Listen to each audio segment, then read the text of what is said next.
Good afternoon, everybody. Okay. Following her visit to Ohio today to meet with military families, the First Lady will travel to Nashville, Tennessee, to join a candlelight vigil this evening to honor and mourn the lives of the victims of the Convent school shooting. As you heard the President say throughout this week, we continue to call on Congress to act, to pass an assault weapons ban, and take additional actions to make our kids and communities safer. Today we have really important news to share on a different note from the FDA, which has approved Narcan, a form of naloxone, for over-the-counter use. This is news that will literally save lives. Naloxone can reverse overdoses caused by opioids like fentanyl. It is a critical tool that has saved thousands of lives, and now the FDA is making this life-saving medicine more accessible to more people across the country.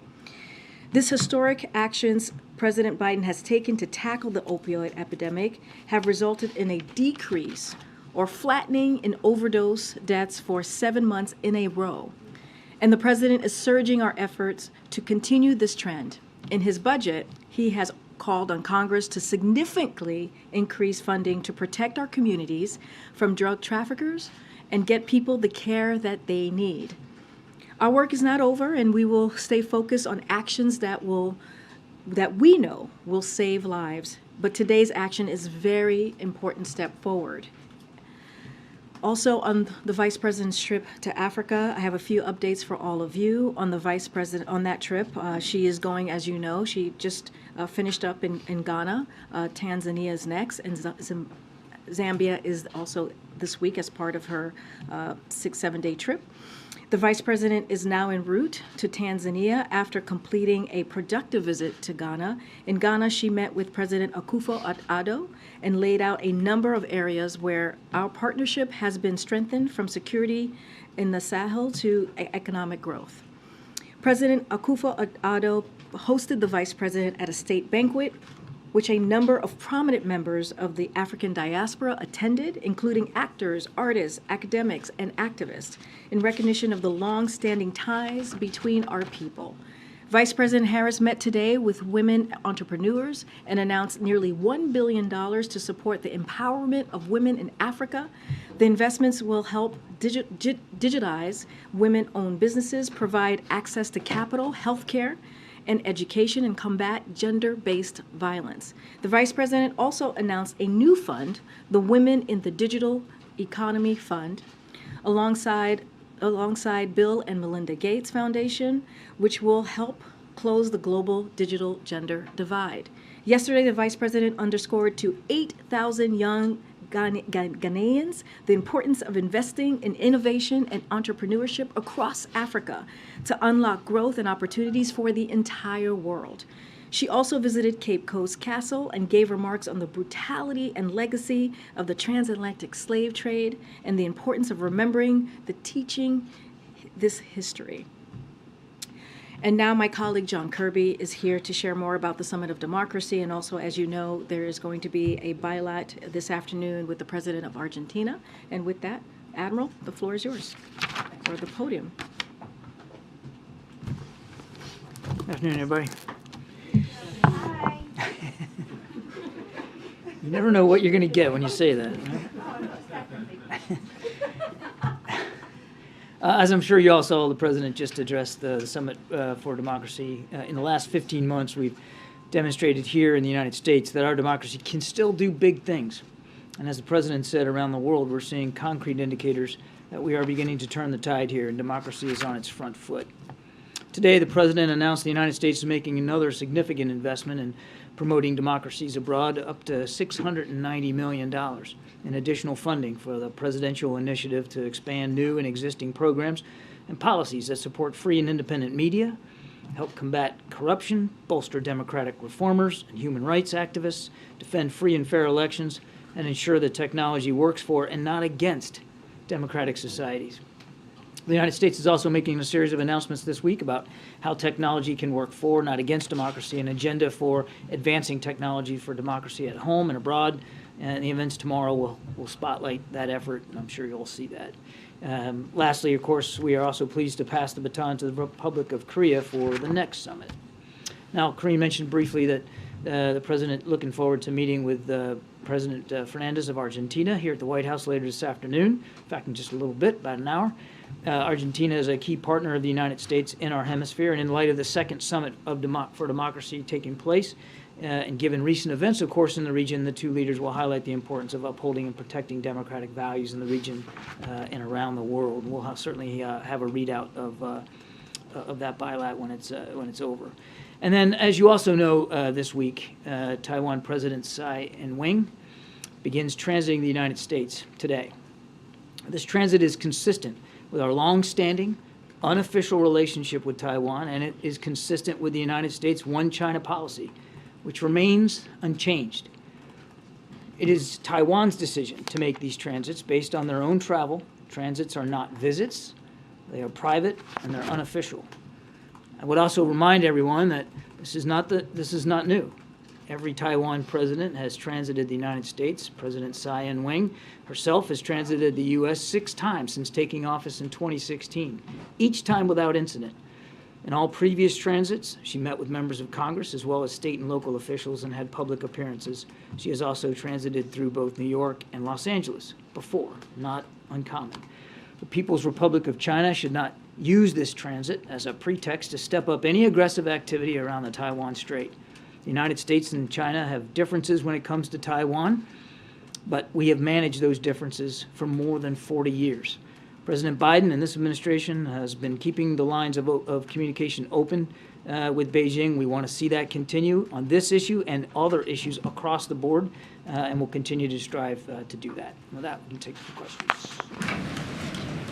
Hey, Kirby, on the transit, Jake Sullivan talked with his counterpart last week.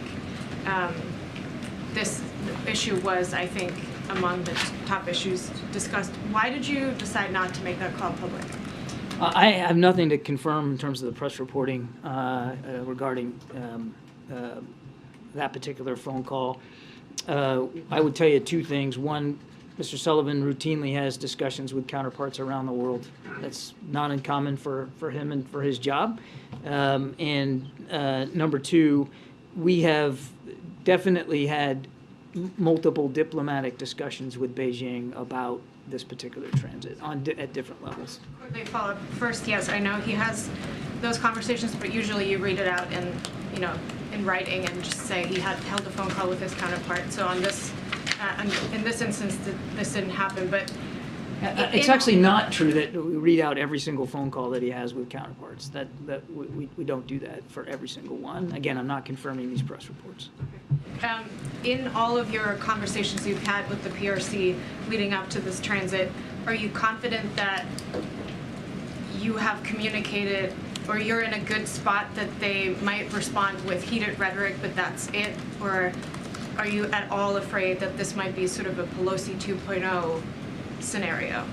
Well, certainly let Beijing speak for itself. As I said in my opening statement, there's no reason for them to react harshly or overreact in any way. This is a common occurrence. President Tsai Ing-wen has done it, as I said, 6 times before. Other presidents of Taiwan have transited the United States. Nothing unusual about this. Certainly we'll let them speak to their schedule and Beijing speak for itself. But as I said quite clearly at the top, there's absolutely no reason for Beijing to react differently in this regard. Thanks, Karine. Hi, John. I have a question on the Summit of Democracies. Iraq is the only Arab country that participating. How does the White House encourage other Arab countries to be more transparent and more adhere to democratic values? One more question on Israel. One of the great things about the Summit for Democracy is it gives us a chance to speak at a multilateral platform with many nations about what we're all doing to enhance transparency and accountability and abide by the consent of the governed. And we're delighted that Iraq can participate. We'll see what the next one looks like and who gets invited to attend and who participates. But we would hope that all democracies, as they look at the outcomes of this week, will want to follow suit. Also in Israel, do you see the attitude of Prime Minister Netanyahu disrespectful of the president?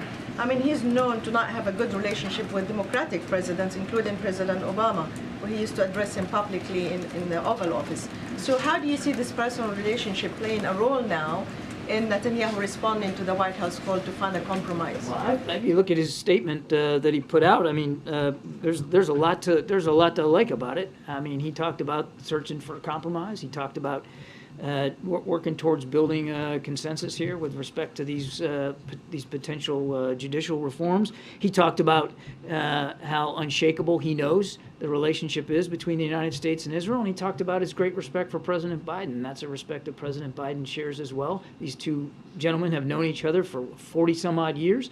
And the great thing about friends, and I'm sure you all have friends, you don't always agree with everything your friend does or says, and the great thing about a deep friendship is you can be that candid with one another.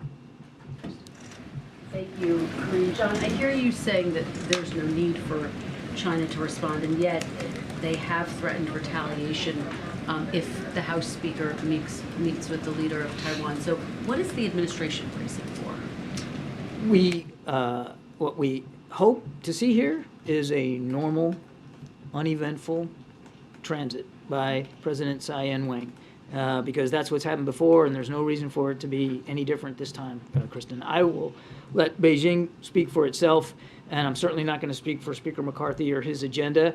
There is no reason, none, for the Chinese to overreact here. But it passed as precedent. We saw what happened when former House Speaker Pelosi visited Taiwan. There was a very robust backlash and response from China. So wouldn't it stand to reason that the administration is bracing for something similar, some type of reaction? We'll have to see what Beijing does. We'll have to see what they do. I don't want to hypothesize or speculate about reactions here to reactions. There should not be a reaction to this since it's a normal activity. Let me ask you one on TikTok, if I could. The president has warned about his national security concerns with Americans using TikTok. Does he also have national security concerns when it comes to other apps that are owned by ByteDance, parent company? The president always, when we look at apps that we allow on our government devices, you always want to take a look at whatever national security concerns might be prevalent there, particularly when it comes to data transfer, and as well as privacy concerns and just secrecy concerns. I don't want to go beyond what we've said in the past here. We certainly have concerns over this particular app on government phones. The president has banned it from government phones, and we'll I have one leave on it there. classified documents. Is that best for you or for? I can take it in a second. I'll take it when Okay. down. Thanks. Two quick questions. President Zelensky told the AP in a pretty extensive interview that he believes President Xi should visit Ukraine. Does the White House agree? We certainly support, at the very least, a conversation between President Xi and President Zelensky, and my goodness, we've been saying that for weeks. And you responded to every part of the Prime Minister Netanyahu's statement except for the part that he said Israel will not make its decision based on pressures from abroad. I was wondering if you could respond to that part of what the Prime Minister said. You think it was a selective response, huh? Well, you got every part of it except for that. Look, Israel's a democracy and a sovereign state, of course, and sovereign states make sovereign decisions. Our whole point about this and our whole concern is, and the president has said this himself, that we want to, we'd like to see decisions made there with a good friend like Israel, and Israel is a good friend that are in keeping with a consensus and that can be done with the broadest possible base of public support, because that's one of the key components of a democracy, and Israel is a democracy. And it's one of the great things that we share, our two countries share, are some basic fundamental democratic institutions and principles. And one of them is, again, the broadest possible base of public support for major changes like this, changes which affect the system of checks and balances. Thanks. One question first on the summit. The administration has said that an invitation to the summit is not some sort of stamp on whether the country is a democracy or not, but when it comes to those who were not invited, for example, two NATO allies, Hungary and Turkey, what was the reasoning behind not inviting them? Yeah, I think I addressed this a little bit yesterday. The art to NATO allies, and we value that that their participation in the alliance, of course, and that's important. That again, decisions about invitations, as you rightly said, we've said it's not some sort of mark of approval or disapproval, but it's based on a lot of things, particularly progress towards basic human and civil rights and freedom of the press, free assembly, peaceful assembly, those kinds of commitments. I mean, we look at a lot of factors here when we put together the invite list. If I could, another one on Argentina. Senator Ted Cruz this morning introduced or announced that he was introducing a bill to require the president to investigate, among others, the vice president of Argentina, Cristina Kirchner.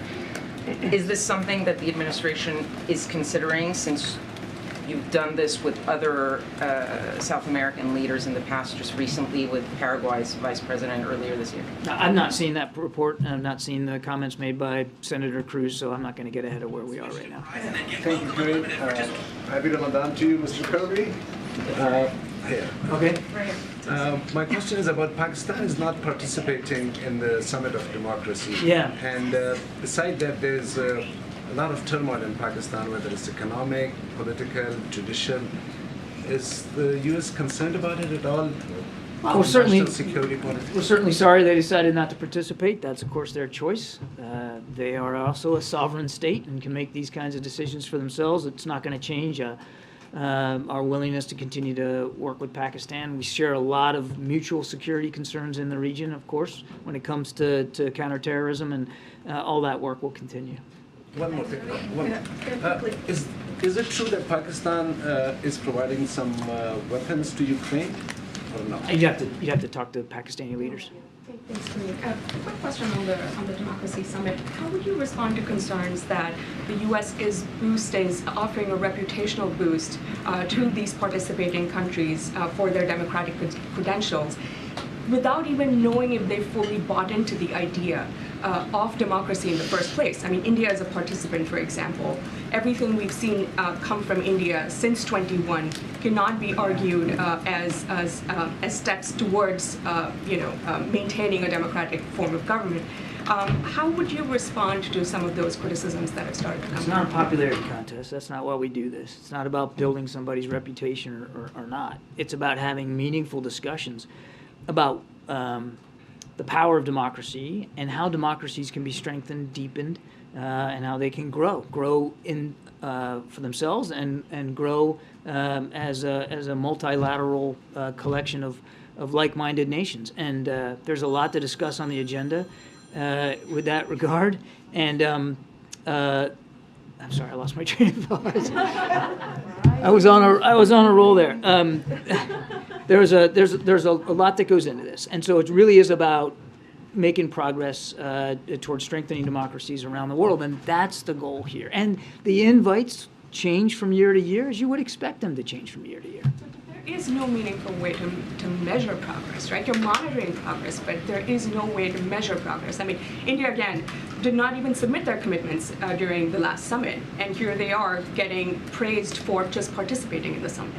Again, this is the Summit for Democracy is really all about rolling up sleeves and doing the hard work. And if you, back to the comments that were a little earlier about Israel, if you agree with another democracy on every single issue, then why do you need a summit? I mean, the summits are valuable because democracies around the world are facing unique challenges, and sometimes they don't get the answers to those challenges perfect every single time. That's why you do these things, so you can have those kinds of discussions, and you can work to improve their democracy and the idea of democracy around the world. It's very much a working summit. We have to move on. Thanks, Kirby. Just two quick ones. First on Israel, just for clarity in terms of the president's remarks yesterday. You guys have been consistent about urging the Israeli government to find a compromise as quickly as possible. But Yeah. The president also said yesterday he hopes that the prime minister walks away from it in terms of the proposal that's been put on the table. Are those the same thing? I'm trying to see if there's a divergence. Walking away just in generally taking it off the table? No, they're completely consistent. We obviously urge Israeli leaders to come up with a compromise as soon as possible, and the president's comments yesterday about walking away from it are perfectly consistent with finding a compromise that that again preserves checks and balances in Israel. And then, in terms of potential conversation between Presidents Biden and Xi, I know we've been going back and forth about this for the last several weeks. I think the concern at this point is that there are, in the months ahead, a series of potential irritants, whether perceived or real, that are only going to make it more unlikely. Do you still feel like it's something that can happen on the near term, or is this something that's pushed off indefinitely? I would not agree with your assumption that things will make it more unlikely or less likely. The president still wants to keep those lines of communication open, Phil, and he has said himself that he looks forward to having another conversation with President Xi, and that will happen. It will happen at the appropriate time, and of course, when it does, we'll let you all know. Thank you very much, Karine and John. Two questions. One, is the White House ready to sit down with Maduro's government to try to solve the political crisis in Venezuela, as the State Department suggested today? We're interested certainly in having continued discussions here, but I'm not aware of any formal meeting. And about this tragic fire that killed dozens of people in Mexico, migrants who are waiting for asylum here in the United States. Can the White House do anything to avoid this kind of tragedies and actually having a more humane immigration system, as President Biden promised during the We are working towards that. First of all, I mean, just tragic what happened to these individuals, and a lot of grieving families here as a result of that, and certainly should Mexican authorities need any support or assistance from us, we'd happily provide it. They're investigating, of course, as is appropriate. But one of the reasons why, I mean, this event underscores why President Biden is working so hard on trying to open up more legal pathways for people to come into the United States, and to do it in a way that's safe and secure. And that's basically a foundational element of the immigration policy that the president has been trying to pursue, and again urges Congress to act on immigration reforms that he put forward at the very beginning of the administration. Thank you, John. Yeah, thanks. Senate Democrats are saying that national security is being threatened by Senator Tommy Tuberville. He's upholding more than 160 military promotions over abortion policy in the Department of Defense. Does the White House... sorry. It's all right. Senator Take dropped your his time. protest. Lost my place there. I know what it's like to do that.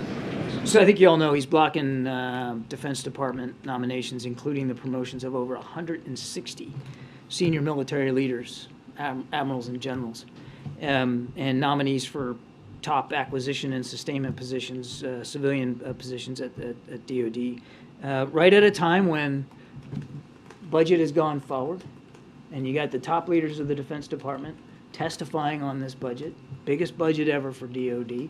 And at a time when we are still trying to support Ukraine, while we're still facing challenges in the Indo-Pacific, a wide range of challenges. It's not just all about China. I mean, look at what North Korea has done in recent days. And when you hold these promotions up, there is, as Secretary Austin said, a real ripple effect downstream, because now people can't move on to the next job. And they can't leave the one that they're in, and they can't assume these new jobs of responsibility.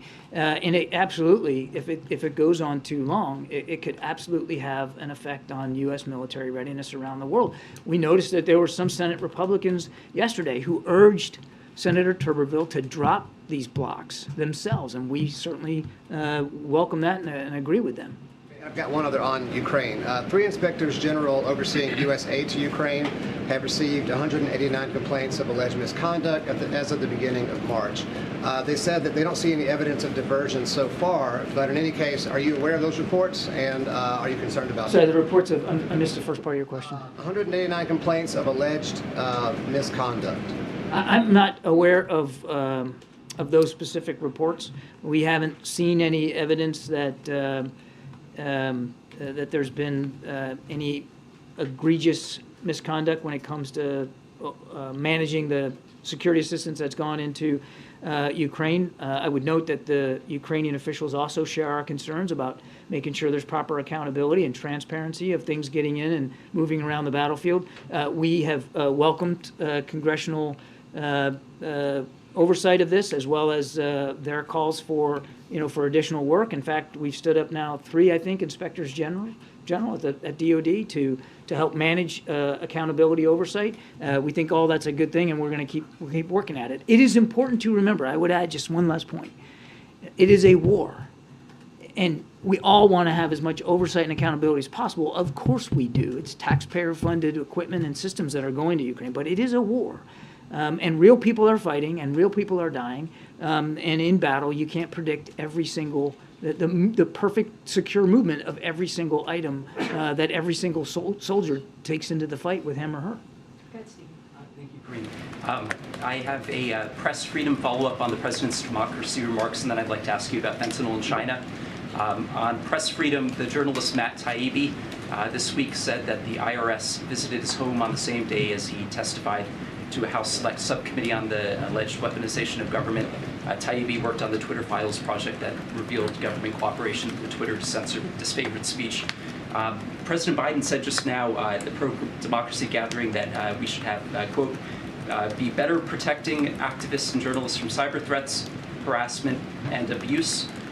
There, of course, been domestic issues with the U.S. treatment of journalists, as a colleague in our 6th row could attest. But I was wondering if you could respond to this Taibbi visit by the IRS and say whether this is part of a campaign to harass or intimidate them related to his journalism. I'm afraid I'm going to have to refer you to the IRS.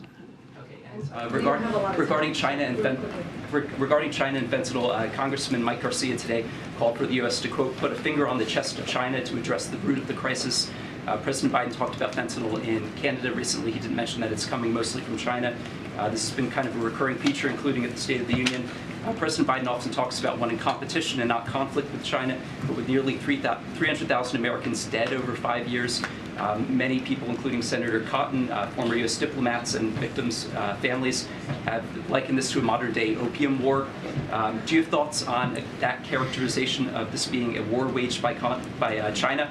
And is there a reason why President Biden doesn't often mention that it's coming from China? The president, I think, he's been exceedingly clear about the dangers of fentanyl and opioids in this country. And now let me finish now, shipmate. He's been very, very clear about the challenges of fentanyl and opioid use here. And he's never backed away from wanting to find innovative solutions, cross-cutting across the administration to deal with that.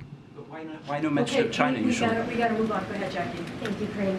Just one follow-up, John, on the migrant fire question. Customs and Border Protection said that they're going to be granting parole to some of these fire victims so they can enter the U.S. illegally and receive emergency medical care. That's right. But since the Mexican president said that this fire did start as part of a protest when the migrants heard that they were going to be deported, is allowing them into the U.S. now on an expedited basis, does that at all risk incentivizing more of this kind of bad behavior? This is about trying to take care of some folks that badly burned and really hurt, and we know we can help them. That's what this is about, Jackie. Thank you so much, Karine, and thanks, Kirby. I want to follow up on an earlier question about Taiwan and the visit. I know you have said it's common, there's nothing new here, but the state of affairs between U.S. and China has changed since those other meetings. China has made clear that context matters. Are you saying it doesn't? What I'm saying is that there is no reason for China to react any differently towards this transit as they haven't reacted in the past. We're certainly mindful that the relationship between the United States and China could be in a better place. We know that. I mean, in the wake of the spy balloon flying over the country and other things, and the president's committed to keeping those lines of communication open. We still want to get Secretary Blinken on a plane to Beijing, and we've been talking to the Chinese about potential visit to Beijing of Secretary Yellen and Secretary Raimondo to talk economic issues. So, I mean, there's a lot of work left to do. We're mindful that things are tense right now, and there's absolutely zero reason, and the whole purpose for me coming up here to talk about this is there's no reason for this transit to contribute to any of those tensions. But given what China has said about potential retaliation, has anyone from the White House spoken with Speaker McCarthy about the potential implications of his meeting? We leave Speaker McCarthy to talk to his schedule, his agenda, and what he intends to do or not do, particularly in relation to this transit. That's really for his office to address. Okay? Thank you. Thanks, everybody. Thanks, Admiral. Sorry, guys, we're running out of time, and I know some of you we're gonna have to gather at 2:35. Sungmin, you want to kick us off? Yeah, I just had one following up on the letters exchanged yesterday between the Speaker and the President. So obviously Speaker McCarthy had asked for a meeting on the debt limit. The President responded by saying, obviously there's no point in meeting until you produce a budget so I can see what your proposals are.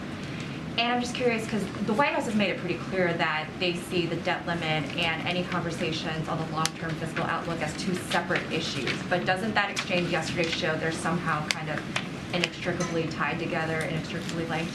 Look, and the President said this yesterday, I'm going to make sure I quote him right.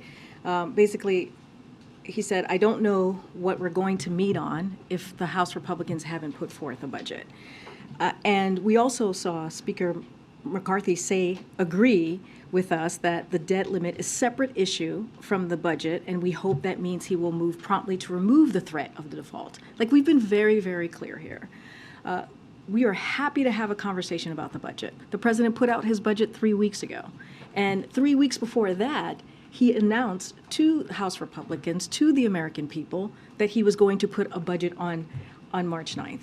It's been about, 6 weeks now? And they have yet to put forth a budget? What did the President say? Don't tell me what you value, show me your budget, and I'll tell you what you value. And so the President has done that. He's put forth a budget for the next fiscal year that laid out how he was going to cut the deficit by $3 trillion over 10 years. And that is showing responsibility, that's showing fiscal responsibility, and yet we have not seen anything from House Republicans. What we have seen and heard are excuses after excuses after excuses, but they should be transparent to the American people. They should lay out what is it that they want to cut. How do they see moving forward in a fiscally responsible way? And so Speaker McCarthy said it himself. It is two separate issues. We are not going to put the full faith and credit of the United States. When you think about the debt limit, it is not negotiable. We've been very clear about that. We should do that without conditions. Republicans and Democrats joined together in the last administration and voted to deal with the debt limit 3 times. 3 times. And so we've been very clear, and we're going to continue to be very clear about it. That should be done without political games. Again, happy to have a conversation about the budget, but it's been about 6 weeks, and nothing has, nothing has come to fruition from that side except excuses. Go ahead, Steve. Thanks, Karine. I want to ask you a question about guns and get your response to some of the arguments that Republicans are making now about the push to ban semi-automatic weapons. One of the things they're saying is that there are 25 million of these devices out there in circulation in the homes of millions of Americans, and therefore you can't ban them. What's the President's response to that? That's unacceptable. That's our response. It's unacceptable that Republicans are saying that there's nothing that we can do. Our schools, our churches, our places of worship have now become deadly places for many Americans who have lost their lives just this past year. So I asked Republicans, what are you going to say to the families in Nashville at this elementary school who lost their loved ones? 3 kids, 3 adults, 3 9-year-olds. Is that what they're going to say to them, that there's nothing else that we can do? You're going to say that to the Uvalde families, the parents? There's nothing else that we can do? You're going to say that to the people in Buffalo, in that grocery store on a Saturday, doing what many Americans do on a Saturday across the country, that there's nothing that we're going to do? Republicans in Congress need to show some courage. And if they had courage, they would be introducing legislation on banning assault weapons today. That's what they would be doing today. And we know, and Steve and I know, because we've had this conversation back and forth about assault weapons ban. That has, when there was legislation that turned into law that the President led on, 30 years ago, we know that it saved lives. We know that to be a fact. But yet they refuse to move forward. And yet, guns, as we know, is the leading cause that is killing our kids. And they refuse to show some courage and do anything about it. And that's shameful. I just want to ask a quick follow-up. In the last presidential campaign, one of the Democratic contenders said that what he would do is come for AR-15s. Does the president support not just banning the sale and manufacture of semi-automatic weapons, but further than that, confiscation? Let me just be very clear. What we're talking about, AR-15s, these assault weapons ban, they are weapons of war, and they should not be on the streets across the country, in our communities. They should not be in schools. They should not be in grocery stores. They should not be in churches. That's what the president believes. And he has done more than any other president the first 2 years on an executive order. And as you know, we all know how government works. There's only so much that he can do. And so now it's time for Congress to do the work. And he's happy to sign. Once that happens, he's happy to sign that legislation that says, okay, we're going to remove assault weapons. We're going to have an assault weapons ban. Go ahead, Lucy. Karine, last year, President Biden said ahead of the lame duck session that he would count the votes to see if he could do anything on an assault weapons ban, and we never heard any more on that. Did he count votes or make any outreach at that time? In retrospect, should he have done more during that window? The president has had more executive actions on dealing with gun violence than any other president in history. He has used every tool that he can on the federal level to deal with this epidemic that is killing families and Americans across the country. He has taken action just recently, as you all know, when he was out west, he signed another executive action. So again, he has done everything that we can. The reason that there's no assault weapons ban is not because of this president. It's not because of Democrats in Congress. Republicans in Congress need to look in the mirror. Go ahead. Thanks. Quickly on Nashville, can you update us? The president said he was trying to talk to the victims' families. Has he been able to do that? Are there any more details about when he might visit? So I don't have any details to lay out or preview about any travel for the president. As you know, he's spoken about Nashville a couple of times already. He did a gaggle outside, as you all know, when he landed after coming back from North Carolina. He spoke about it in Durham, North Carolina. He spoke about it on the day of, giving out his condolences and being very clear on what the next steps need to be. Again, assault weapons ban. I just don't have anything else to read out to you. He has spoken to the mayor and to some other elected officials in Nashville, in Tennessee, just to offer up any assistance that we can provide. As you know, there's an investigation currently going on. And let me just, in terms of what we're talking about, what may be able to be done in the wake of this, obviously, as you referenced, past the executive actions, among them calling on the Attorney General to expand background checks to the extent possible. Effectively, does that mean that there will be an attempt to close the gun show loophole? Is that something that the president expects to see? So the universal background check, which is the EO that the president signed just a couple of weeks ago, it comes close as possible to universal background checks as we can be, absent of new federal legislation. Again, the president is doing everything that he can from his perch, using all the tools that he can, but it needs federal legislation. But this directive is enormously significant. The DOJ, they're going to they're going to go through the process and figure out how they're going to move forward on this, and they'll have a better purview, so I'm not going to get into details on that. I guess, does the president think that DOJ will ultimately have the authority legally to do this? And that's something legally, the Department of Justice, that is in their purview to figure that out. Again, the president is doing everything that he can.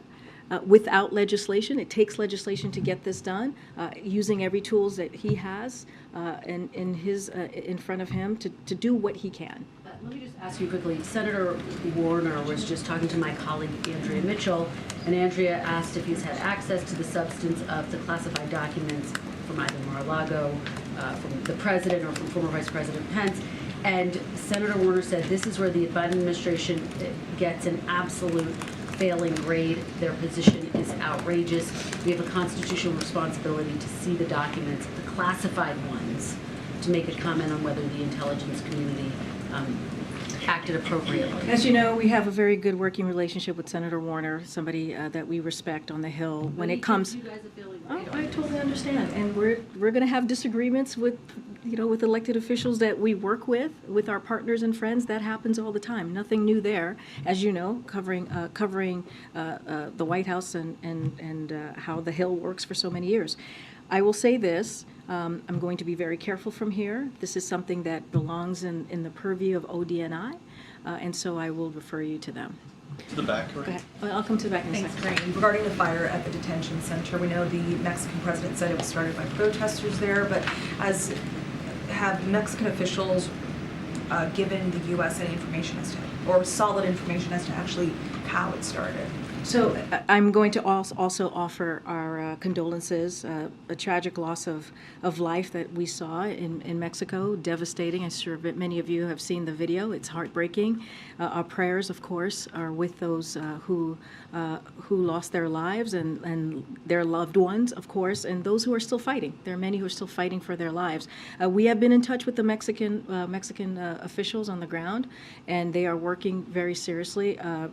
Obviously, brings who have been injured and individual trying to get them medical assistance right here in the United States. There's an investigation currently going on, so we'll let that investigation go through, and not going to comment beyond that. But clearly, we've been in touch with folks on the ground there. Has President Biden spoken with President Lopez Obrador? I don't have a call to read out at this time. And one more regarding the app, the CBP1 app. There are reportedly many issues with that app. We've spoken to organizations that say that are organizations that are helping migrants that say that the app is glitchy and has failed. Are more resources being poured into that app to make it simpler in order for migrants to actually be able to use it and file their claims for asylum? So let me just say that policy that we put into effect, the parolee program that the president put into effect to make sure that there's more legal pathways for migrants and to make sure that we have a system that's a little bit more humane and dealing with a system that needs a lot of work. And again, he is using the tools that he has in front of him without the help of Republicans, to deal with the real issue that we're seeing at the border. But that policy, I do want to say, is indeed working. Unlawful migrants from Venezuela, Nicaragua, Haiti, and Cuba is down by 97%, and is down 71% from El Salvador, Guatemala, and Honduras. So the policies that we have put forward has had an effect. I understand that there's glitches in the app. That is something that we're always looking at, something that we're always want to make sure that we fix and deal with the issues, because we want to make it easier for migrants to apply and to go through this process. But again, the policies are working. We would like to do more if Republicans in Congress didn't get in the way and actually stepped up and helped us deal with a real issue that we're seeing at the border. This has to be the last one. Okay, great.